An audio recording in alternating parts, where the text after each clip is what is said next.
Les outils d'annotation de vidéo permettent ici de souligner non seulement l'anatomie, mais également le fonctionnement de l'appareil ventilatoire. Par défaut, l'outil lecteur vidéo Smart n'est pas intégré dans la barre d'outils du logiciel Notebook. Il est nécessaire de l'y ajouter. On lance le logiciel Notebook. On fait un clic droit sur la barre d'outils pour afficher la fenêtre de personnalisation de la barre d'outils. Dans cette fenêtre, on clique sur l'outil lecteur vidéo et on le fait glisser vers la barre d'outils. On ferme la fenêtre de personnalisation.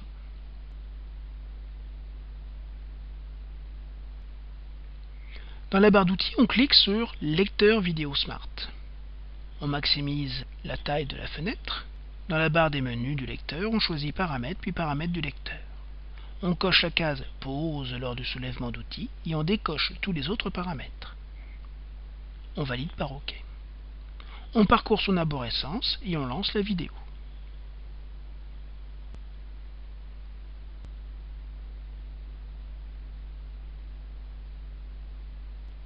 Dès que l'image de la radiographie apparaît, on clique sur le bouton Pause. On augmente la taille de l'image.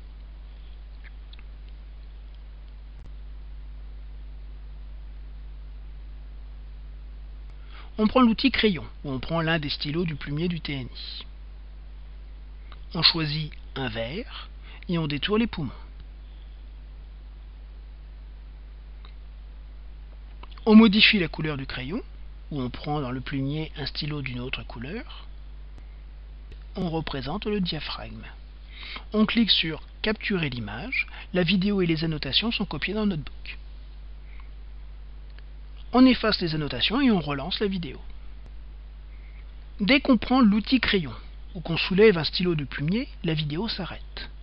En fin d'inspiration, on souligne en rouge la position du diaphragme et on représente l'entrée d'air dans les poumons.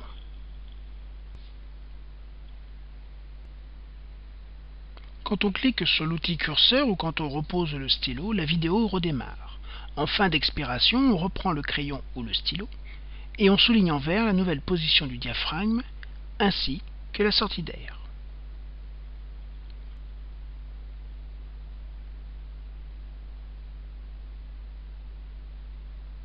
On capture une nouvelle image. La vidéo redémarre en conservant les traits représentant les positions extrêmes du diaphragme.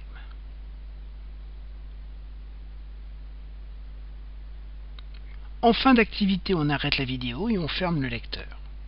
Les différentes captures sont sauvegardées, chacune sur une page différente de Notebook. Ce sont des groupes d'objets qui peuvent être modifiés par la suite.